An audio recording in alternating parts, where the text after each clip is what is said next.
Hello, everyone. This is exciting. The Quoon, as you can tell by the large altar behind me, and perhaps I'll turn the camera around so you can see the rest of it.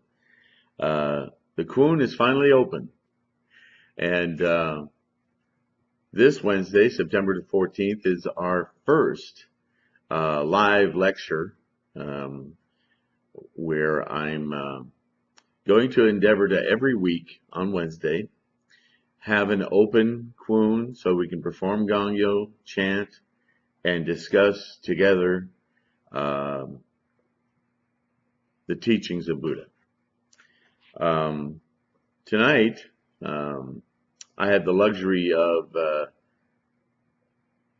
speaking to you, and I wanted to start, first of all, I wanted to do Daimoku Sancho, which is Daimoku 3 times, to open this talk series and to close every portion of it, only to make sure that our minds are aligned and that you understand what I'm saying, my intent in what I'm saying, because words can be, well, you know.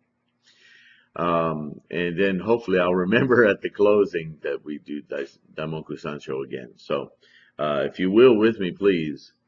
Nam-myo ho-renge kyo, Nam-myo ho-renge kyo, Nam-myo ho-renge kyo. Thank you very much. I'm going to start a series, and frankly, I have no idea how many videos this is going to take, but I don't want to make extraordinarily long videos. It's just going, I'd rather you had multiple videos that you could chew on, because this is going to be a lot of information.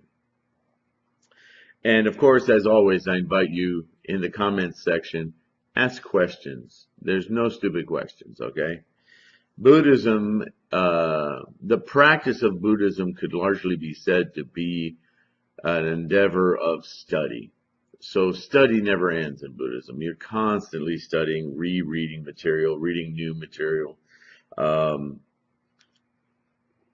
That's just part of understanding something, is to get more and more familiar with its concepts and its language, and that's what we do. That's the practice of Buddhism. There is the ritual recitation of 2 chapters of the Lotus Sutra and the chanting. All of that will become clear as to why it happens as we go through these lectures.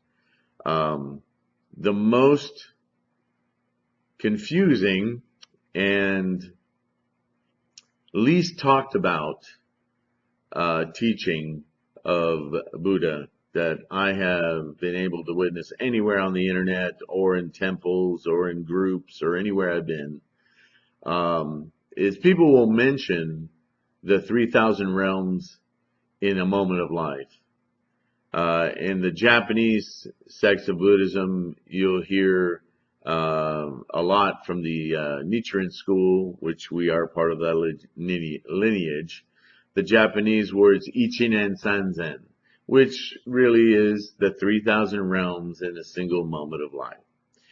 The 3,000 realms was first propounded in the 7th century by Tendai Chiyi. He has many names, and kept in usage in the teachings right through to Nichiren's day in the 13th century, where he really emphasized the meaning of that as Ichinen Sanzen. Sanzen, again, being the 3,000. Ichinen being an interesting word that really boils down to volition. So when you first hear the statement 3,000 realms in a moment of life, you think it's something that you simply experience, which is correct. But the word Ichinen would also add to that the understanding that what you're experiencing is at the behest of your own volitional power. This is critical in understanding. And I'm going to jump a little bit. It's going to seem like I'm going to jump a little bit, but believe me, all these concepts are the same, and you will understand why as we get further into this. I'm going to tackle the first part of this, which Buddha talked about in his first teachings was the 12 Nidana, or some people say Nibbana. This is all because of language changes from Pali, ancient Sanskrit to more.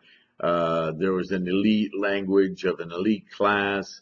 For thousands of years, I mean, civilizations pretty much had just a small group relative to the size of the population that was responsible for keeping the authenticity of the language, the grammar, the meaning of things, the higher thoughts that they shared. In other words, their thinking, their philosophy, the things that their society had learned. The peasantry was too busy trying to survive and farming and working really hard all day to live life. But they had many questions like, why does the sun come back every morning, and so on and so forth. And how long, what happens when I die? I mean, we still have these questions, right? So there was always a caste or a class or a specific group, a ministry, depending on Western, Eastern, North, South. There was always a group that was in charge of handing that off to the next generation and so on. In India, in the Indus Valley area, that group were the Brahmins. So it's not simply people would think Brahma, oh, that's a religious thing. Don't get confused. There's a lot of talk about Brahma as a god that comes from Hinduism. And India, being one of the most populated places on the planet for one of the longest times on the planet, outside of our beginnings in Africa, India and then China, very populated very early, and civilized themselves very early, long before the West. They had a lot of folklore to deal with. They had a lot of ignorance that they had to communicate the things that they knew in simpler, modified terms. It created stories around them to try to, not unlike the West with fables and so forth, to try to explain concepts of human behavior and how to behave properly as opposed to not properly. The difference is that in thousands of years ago, behaving properly and not properly was about having a good life, being a good man, being a good woman, being a responsible human. I want to make that clear because when we think of later attempts at religious attempts, if you will, or philosophical attempts to make rules of behavior for people, they're greatly mystified, especially in the West.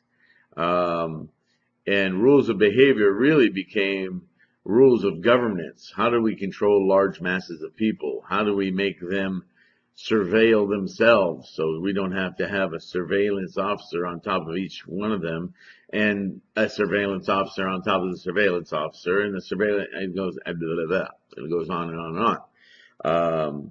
So there's a difference, a big difference between rules of behavior from Muslim text, Jewish text, Hebrew text, or Catholic text, Christianity, whatever the sect. There's a huge difference in the way those texts were set up to govern people, and the idea of governance or self-governance that was predominant for thousands of years in Asia. So, having said that, the Buddha decided not to talk in elite terms. So when you read the Buddha's teachings, they're full of colorful imagery and similes and little stories from the culture around him, stories that some of which he made up, but all dealing with the temperament and the knowledge and the ability of those he was teaching, because he decided right off the bat, although he was descendant of a king, he was a prince, And he had access and spent a lot of time with the Brahmin society, and actually would spend his whole life um, redressing the lost meanings of deep philosophical texts from the Brahmins that over the centuries and millennia simply got watered down and diluted by lower caste and accepted folklore and other things. And he said, I'm wiping this clean. And I'm going to wipe it clean by speaking the language of the people. I'm not going to be all high and mighty up here and speak a language that no one understands. I'm going to take this knowledge and I'm going to make it accessible to the lowest caste person. And because if there's a philosophy that's true, and this was Buddha's guiding, the historical Buddha's guiding principle, if a philosophy is true and accurate, then it should work for everyone and anyone and anything.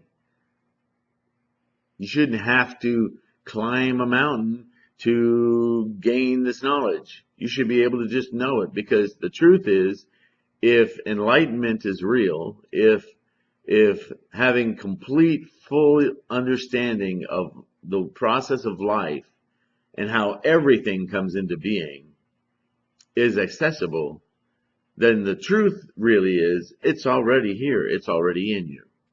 I use an analogy for people sometimes when I try to explain behavior and why we practice and what we're trying to do.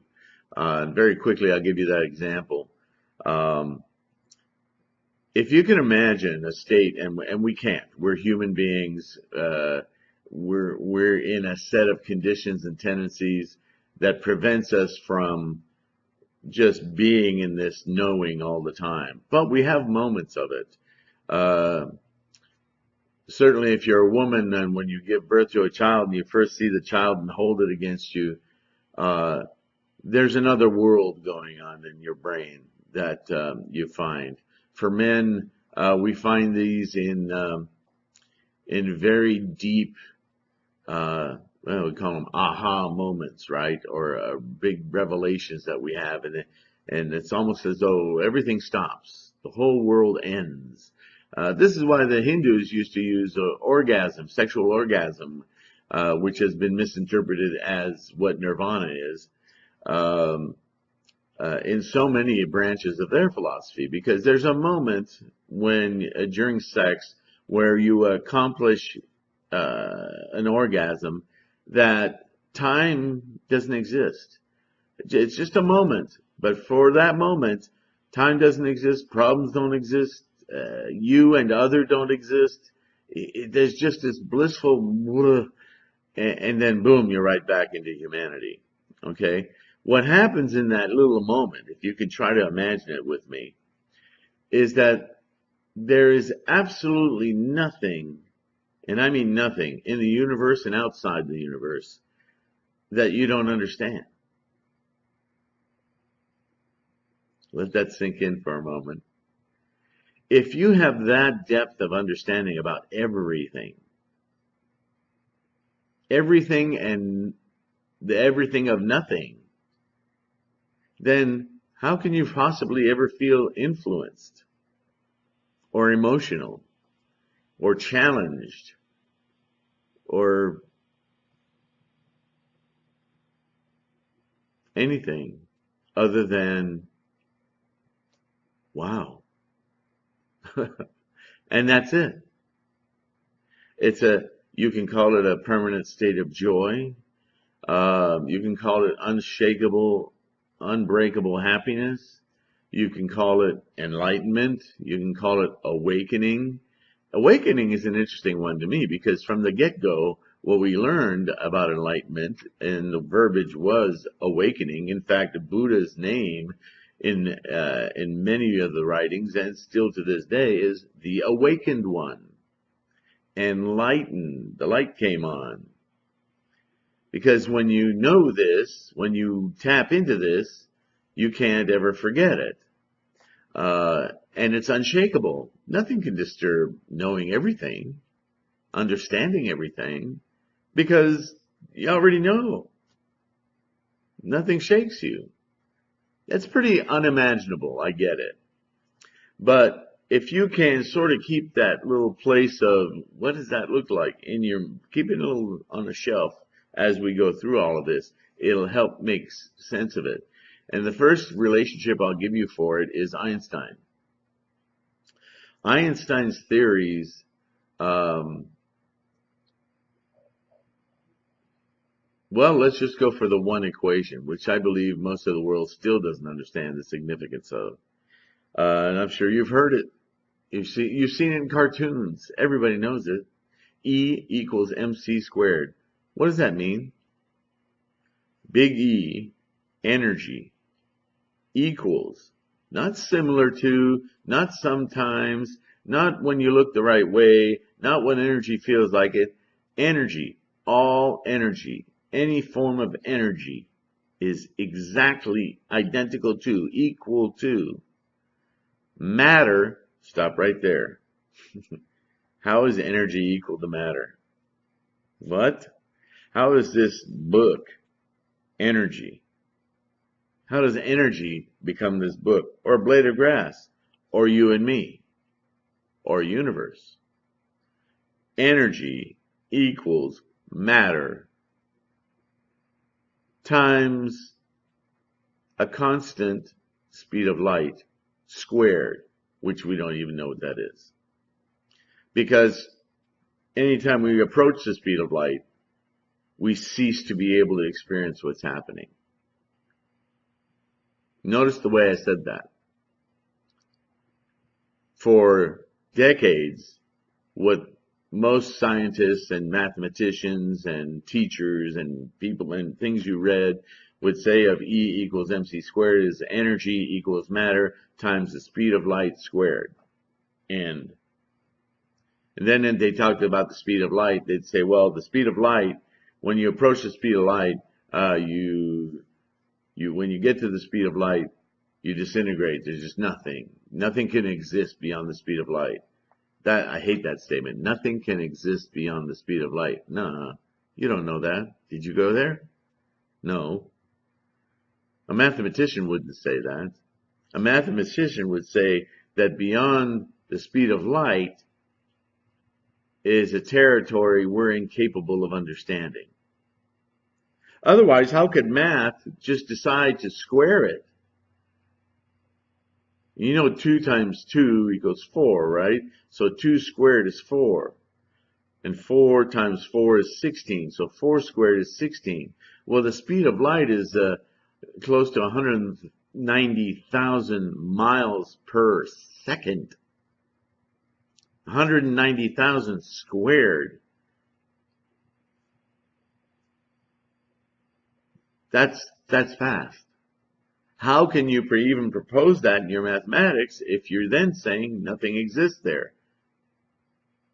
So the truth is, the relationship of matter to energy has a lot to do with its perception of time. Because speed is space divided into increments. Speed is time. And space is time. Because you can't have space without time. From here to there requires space. And time, from here to there, from a now to then or there, requires space. So when you start studying science, you start getting more and more accustomed to the term space-time. And then we talk about how it bends, but this isn't the science discussion. I just wanted you to think that for whatever reason, energy in different states of being is either matter or energy. So you have today, just recently I watched a talk where a cosmologist, a physicist, a scientist, struggle with the question we asked ourselves as children.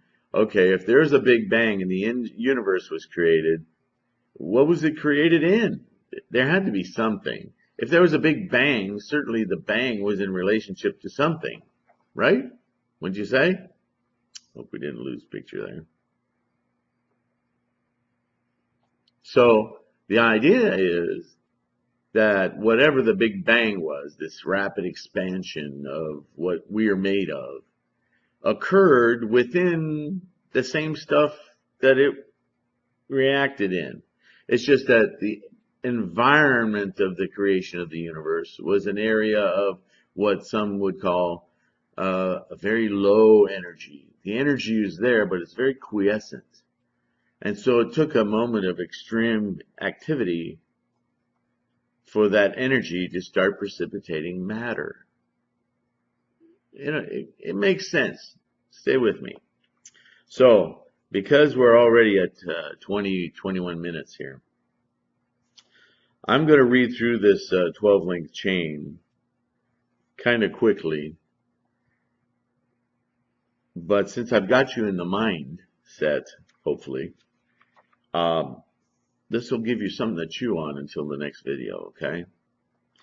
So the 12-length chain goes something like this.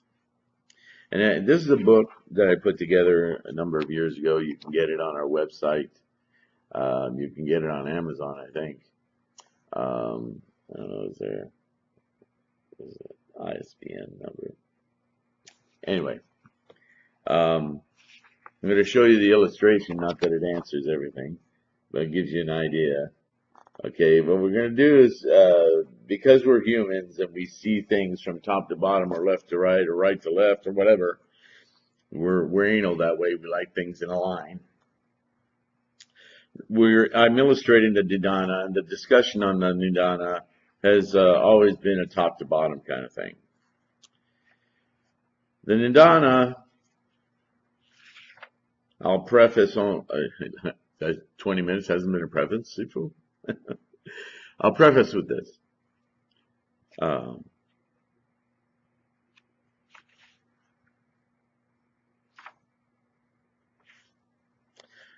The Chinese have a concept called Wu Ji. And in this concept, Wu Ji is characterized like caricature or like characters, you know, like kanji or calligraphy. Wu Ji is characterized as a circle, which is also a point. Very Einstein-ish, but long before Einstein. What they were saying is that a point is not a thing. A point is a location. You'll study this in math in school. If you identify a point, like a place on a map, you know the coordinates of it, this far west, this far northeast, and so on and so forth. There's a bunch of numbers that put you to that point. But that point, if you try to see that point, it's not there. It's just a reference point. But if that point is a container, and what it contains is potential. Just the potential for anything and everything. But there's nothing there. It's a point. But from that point, anything and everything can manifest. So a circle representing that point kind of makes sense as the point is a container. Wu Ji. It's a state of very low energy, sound familiar? Where nothing is manifested, but everything is. But because the word everything implies numerous things, it implies that things already exist, which they don't. It's just energy. One of the key concepts of Buddhism is impermanence. Nothing, no thing exists in and of itself. It simply arises and then dissipates, goes away. just like your thoughts, just like a sneeze, just like this universe. It arises and then it quiesces. Nothing lasts forever. All the cliches. We can go on and on and on and on. Nothing lasts forever. Why? Because no thing exists in and of itself. It is an accumulation of different energies. Everything is an accumulate. Vasubandhu used to call these the 5 aggregates. But that comes after the conditioned Genesis. How in the world do we go from a low energy nothingness, noumena, to phenomena? That's what conditioned Genesis, that's what the 12 Nidana, that's what the causal chain is about.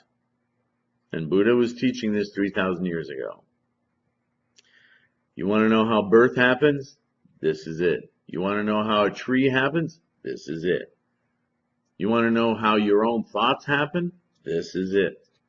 How to start a business? This is it.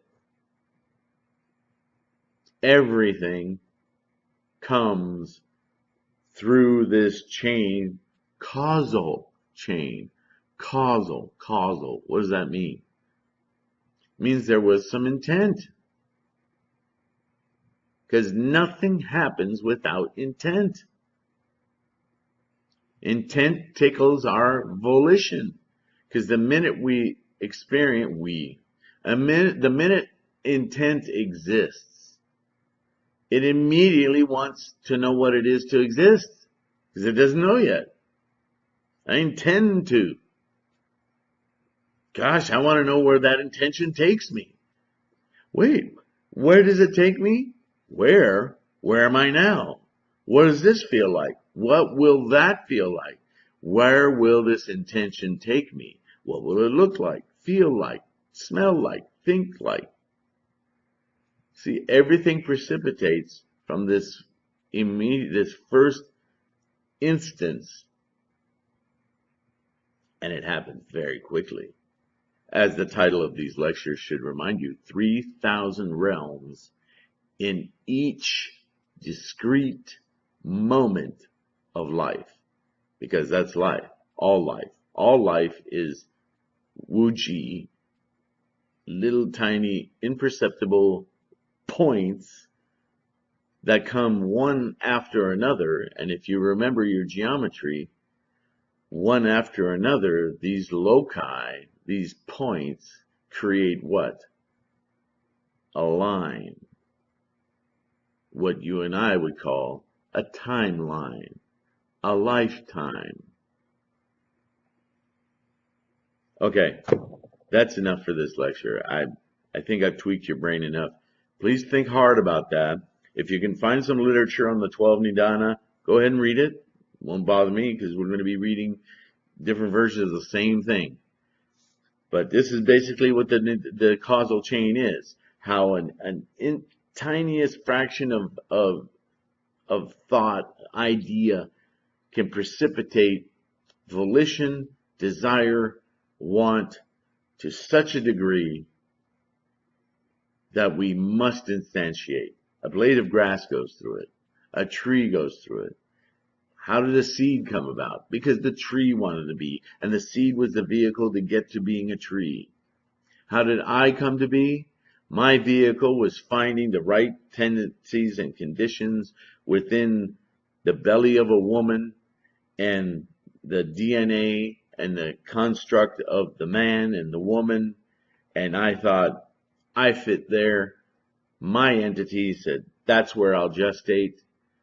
I became a fetus.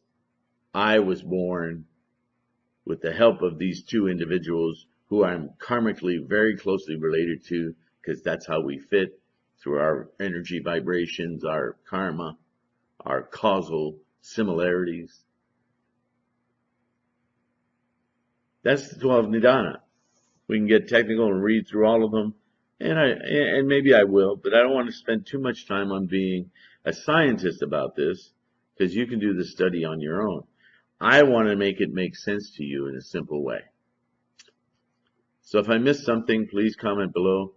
In the meantime, I love you all. Let's do Daimoku Sansho and end this lesson. I thank you so much for listening. If you can, I don't know if you can tell I'm sweating. We don't have air conditioning at the Queen yet, and it's the middle of September in Mississippi, so it's a little warm. If you can help us out in any way with contributions, check our website, help us out, but it's not required. The reason I'm doing this is to teach as many people as I can these amazing, amazing teachings. You will be joyful. You will be happier. You will love life more. And you'll understand it, which is so cool. No shrink needed. Okay? All right. Here we go. Ready? Nam Myoho Renge Kyo Nam Myoho Renge Kyo Nam Myoho Renge Kyo. Thank you so much. You guys be good. Can't wait till next Wednesday. I got so much more to say. But till then, bye-bye.